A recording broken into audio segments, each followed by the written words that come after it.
The moment Karoline Leavitt stepped onto the stage of Jimmy Kimmel Live, the air was electric with tension.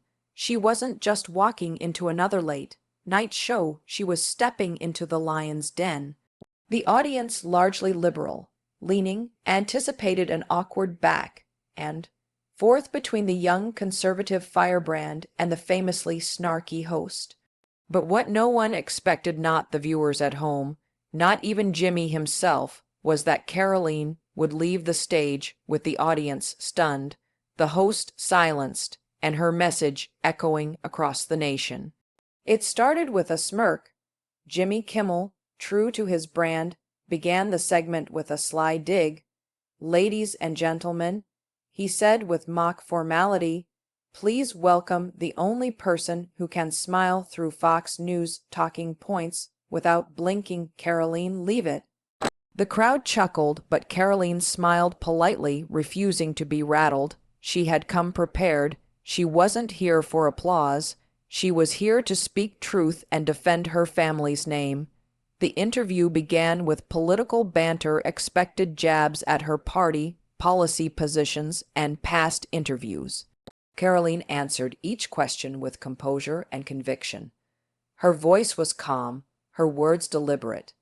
Every time Kimmel tried to corner her, she flipped the narrative, exposing the double standards of mainstream media with unflinching clarity. The audience laughed less now. They were listening, and then it happened. About midway through the segment, Kimmel leaned back in his chair and said with a grin, "You know, I have to ask, what's it like being married to a man who probably thinks women belong in the kitchen?" The studio went silent. The joke landed like a slap in the face, and Karoline's smile disappeared. Her eyes narrowed, not in anger, but in unwavering resolve. She leaned forward, not with rage, but with the dignity of someone who knew her worth and her husband's. "That's not just insulting to my husband," she said, her voice steady. "That's insulting to every woman who's ever chosen to love a strong, supportive man who doesn't need to be loud to be powerful. My husband is the reason I can do what I do because he stands beside me, not in front of me. He doesn't silence me, he strengthens me, and frankly, I think that's more than you can say for a lot of men in Hollywood who pretend to champion women while joking about their worth." There was a beat of silence. Even the cameraman forgot to switch angles. Jimmy blinked. She continued, her voice rising with passion. "You hide behind comedy, Jimmy, but there's a line between satire and slander.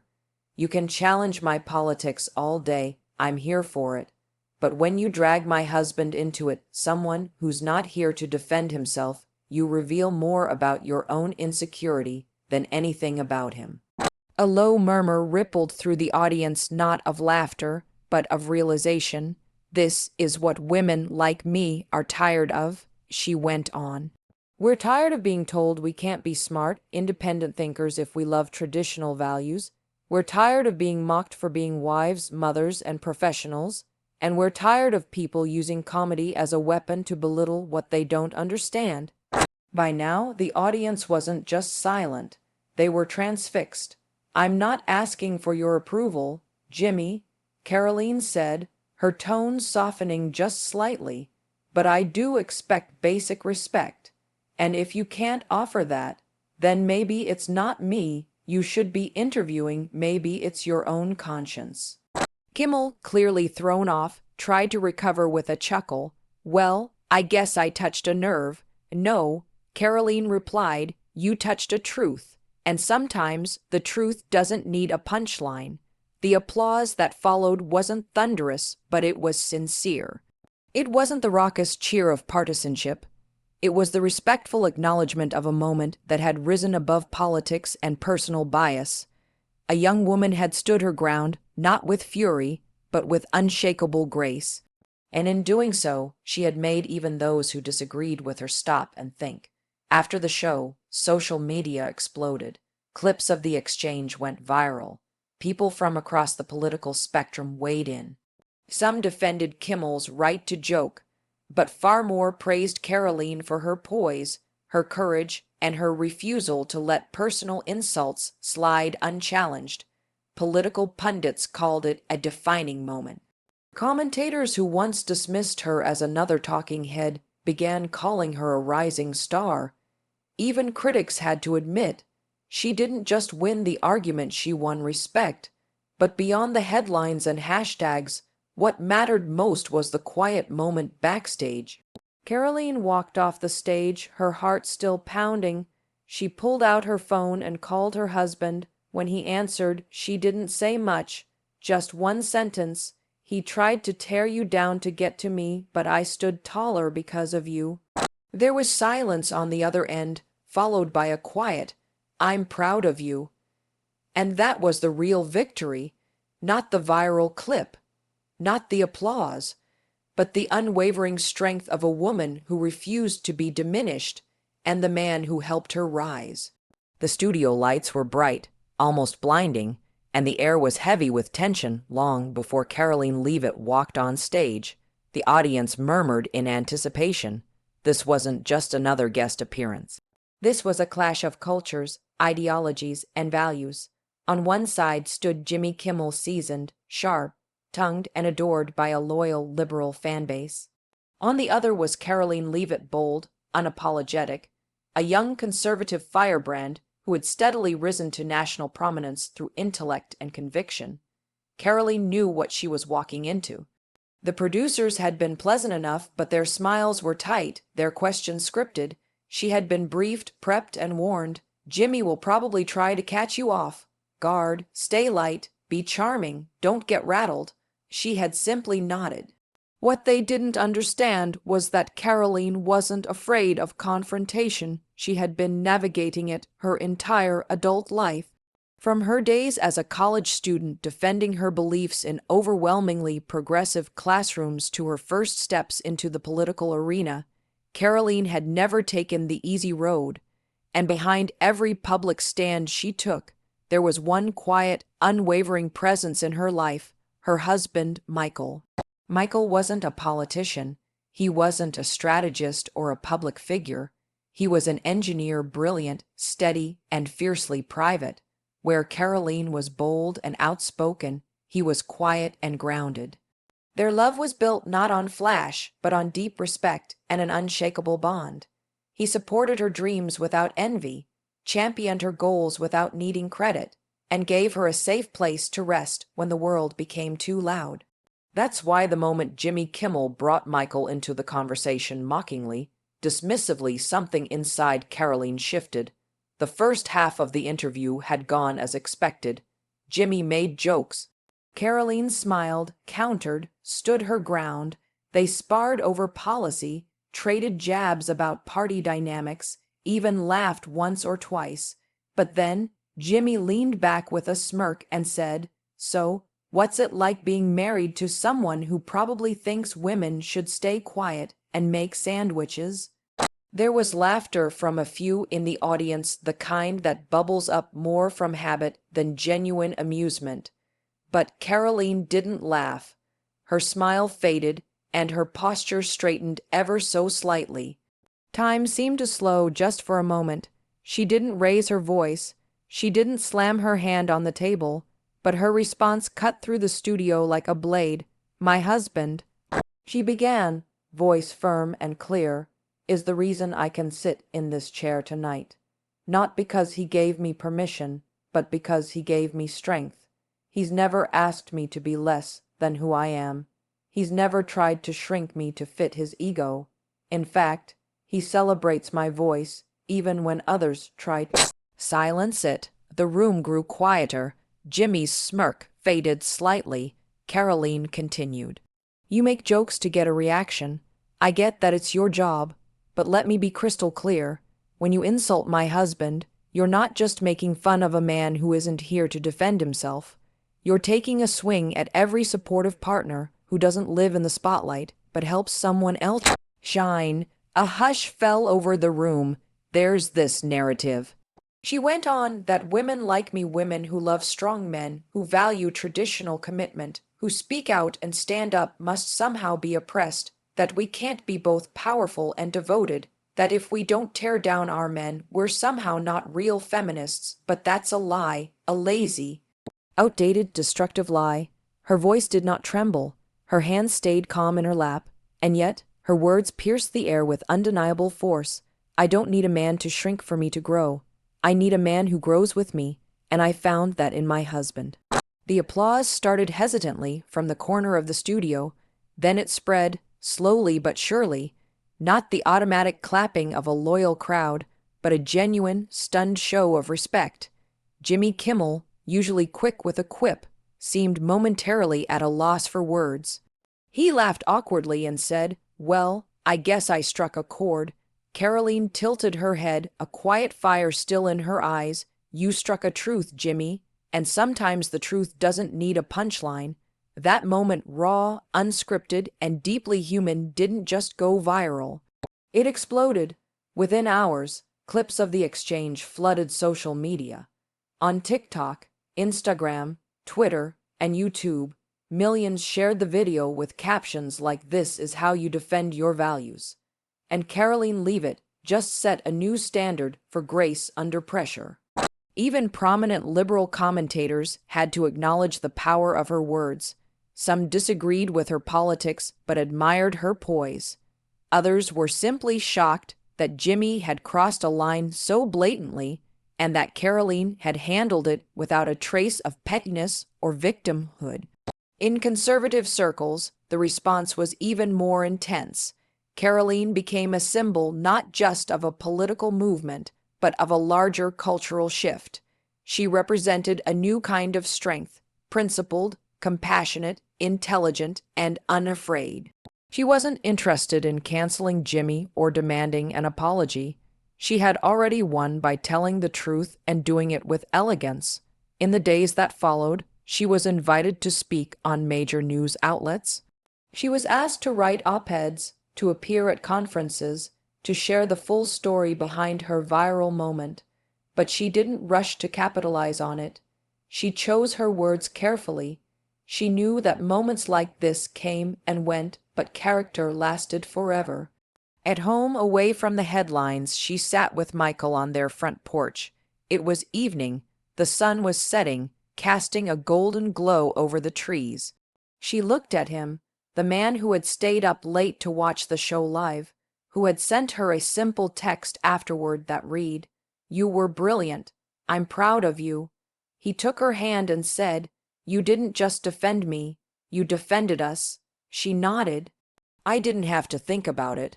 I just knew no one gets to define us but us." That night, they didn't talk about politics or fame. They talked about future dreams, about having kids, about writing a book together, about building a life that was louder in its love than in its likes. Karoline's journey didn't end with that one interview. In many ways, it was just beginning. She used the momentum to start conversations that mattered about how we treat each other in public discourse, about the role of family in political life, about the quiet strength of men who uplift instead of dominate. She spoke at women's leadership events and told the truth no one else was saying, that choosing love, respect, and commitment isn't weakness, it's radical courage. Young women wrote to her by the thousands. They said things like, "You made me believe I can have a career and a man who supports it." Or, "You reminded me I don't have to apologize for wanting both power and partnership." She responded to as many as she could. She knew their stories mattered just as much as hers, and for Jimmy Kimmel, he never issued a formal apology, but in his next monologue, he made a passing comment. "Note to self, don't mess with Karoline Leavitt. She might actually be smarter than me." The audience laughed. But it wasn't the same kind of laugh as before. There was a new edge to it, a note of respect, because when the noise faded and the lights dimmed, what remained was a simple, unforgettable truth. The strongest voice in the room isn't always the loudest.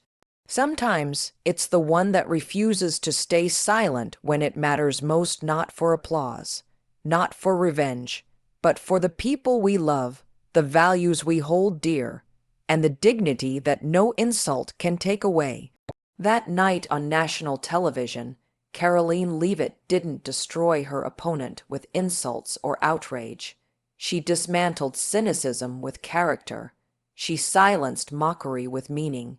She didn't just win an argument, she changed the conversation. And the world listened. In an age where public discourse is often reduced to hashtags and viral clips, where personalities rise and fall overnight based on who they offend or outwit, a moment of genuine integrity stands out like a lighthouse in a storm. That is precisely what happened when Karoline Leavitt, a poised and principled young political figure, confronted the mocking humor of late-night host Jimmy Kimmel on live television. It was more than a media clash. It was a cultural confrontation, one that reminded millions watching around the world that strength doesn't always wear armor, that courage sometimes looks like calm, and that defending one's dignity and the honor of the people you love is still one of the most powerful things a person can do. What happened that night on stage wasn't just a political skirmish. It was a showcase of what it means to stand in the face of disrespect without becoming bitter, to respond to insult with intelligence, and to protect love from public ridicule with grace. Karoline Leavitt did not come to that stage to fight, she came to speak. But when the moment demanded it, she became a lioness not with claws, but with conviction. Her story echoes far beyond that single television appearance. It taps into a broader struggle that many women face in the modern world, the idea that you must choose between professional success and personal loyalty, between having a voice and honoring your relationships, between being fierce and being feminine. For Karoline, the two were never in conflict. Her marriage was not a contradiction to her independence, but a foundation for it. In Michael, her husband, she had found a partner who didn't dim her light but reflected it, who didn't compete with her voice but listened and supported it. And yet, the moment she was thrust into the spotlight, the very strength of that relationship became a target. This is a familiar pattern in media culture, especially for conservative women. The world that preaches tolerance often reserves its harshest mockery for women who refuse to fit their preferred mold. Women like Karoline, who speak boldly, who lead with values, who love their husbands unapologetically, are often mocked as outdated or even brainwashed. The irony is sharp. A culture that claims to uplift women often tears them down when they step outside ideological lines. What made Karoline's response so powerful wasn't just what she said, it was the way she said it. In a world fueled by outrage, she didn't raise her voice. She didn't storm off the set. She didn't retaliate with insults. Instead, she chose clarity over chaos. She chose dignity over drama. That moment reminded people that you don't need to match someone's tone to win an argument. Sometimes the greatest strength lies in stillness, in the quiet conviction of someone who knows their truth and doesn't flinch. Karoline wasn't just defending her husband, she was defending every relationship built on mutual respect. She was speaking for the countless women who are tired of being told that love is a weakness, that marriage is a trap, that to be powerful, they must be alone. She was speaking for the men often silent, often ridiculed, who choose to support their partners with humility and strength without needing applause. Michael, though absent from the interview, became a symbol in the eyes of many, not of fragility, but of what it means to be a modern man of character. He wasn't a punchline, he was a pillar, and Karoline, in defending him, reminded the world that behind every strong woman is not a shadow, but a partner. Her story reignited conversations about the value of private strength in a public world. While the media spins stories around fame and followers, real relationships are still built on sacrifice, patience, and unwavering loyalty, values that are rarely glamorous, but deeply necessary. And in calling out the cheap shot aimed at her husband, Karoline wasn't just protecting him, she was protecting those values. She was drawing a line in the sand and saying, "You can mock my politics, challenge my beliefs, question my policies, but you will not belittle the man who stands beside me. What happened after that moment was equally important. Karoline didn't retreat into silence. She didn't capitalize on the outrage. Instead, she stepped into the role she was always meant to play, not as a victim, but as a voice. She wrote essays, gave interviews, and spoke at events, not about herself, but about what that moment meant. She talked about the damage done by casual disrespect, the way comedy is often weaponized to strip people of their humanity. She challenged the idea that conservative women are somehow less empowered, less free, less modern, and she did it not with bitterness, but with vision. She shared her story as a way to remind others that you can be principled without being rigid, loving without being submissive, vocal without being vicious.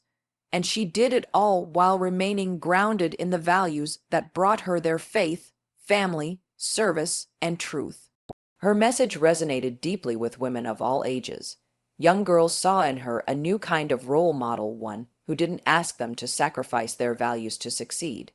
Married women saw in her a reflection of their own struggles to be seen, to be heard, to be respected. Even women who didn't share her politics found inspiration in her poise, and perhaps most significantly, men saw in Michael a quiet heroism often overlooked. They saw that manhood is not about dominance, but about honor. That strength is not about silencing others, but about lifting them.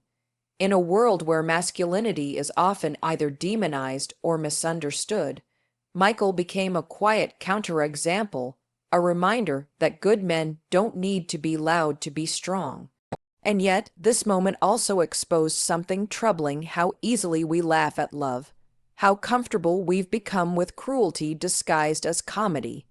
Jimmy Kimmel, like many in his profession, walks a fine line between humor and harm. His joke, while framed as light-hearted, was a reflection of a deeper cultural cynicism, one that views traditional relationships with suspicion, that assumes devotion must mean domination. But what Karoline proved is that when you stand in truth, no joke can tear you down. Her calm, measured response turned the spotlight away from the insult and onto the values behind it. She didn't just win an argument, she elevated the conversation. And perhaps that's the most powerful part of her story. She took a moment meant to belittle her and transformed it into a message that inspired millions. She didn't stoop to the level of her critic. She didn't seek revenge or validation. She simply told the truth, and in doing so, reminded a divided nation that character still matters, that love still matters, and that strength is often quiet. Her story became more than a viral clip. It became a touchstone, a reminder that in the noisy world of media battles, there are still people willing to fight for what's right, not with anger, but with grace. Karoline Leavitt's moment on Jimmy Kimmel Live was not a political victory. It was a human one. It was a declaration that the people we love are worth defending, that honor is still worth more than applause, that there is power in standing firm even when the world tries to knock you down. And in that moment, Karoline didn't just defend her husband, she reminded a cynical world that true love is never something to mock. It is something to protect, to honor, and to speak for even when no one else will. The ripples of her words will not fade quickly. They live in the hearts of every young woman who now knows she can be strong and soft, bold and loving. They live in the homes of couples who watch each other succeed without resentment. They live in the silence that follows when someone finally hears the truth, clearly spoken, because that is what Karoline gave us: not a clapback, not a clever line, but clarity. And that kind of truth, quiet, unshakable, and real, is what the world needs most today.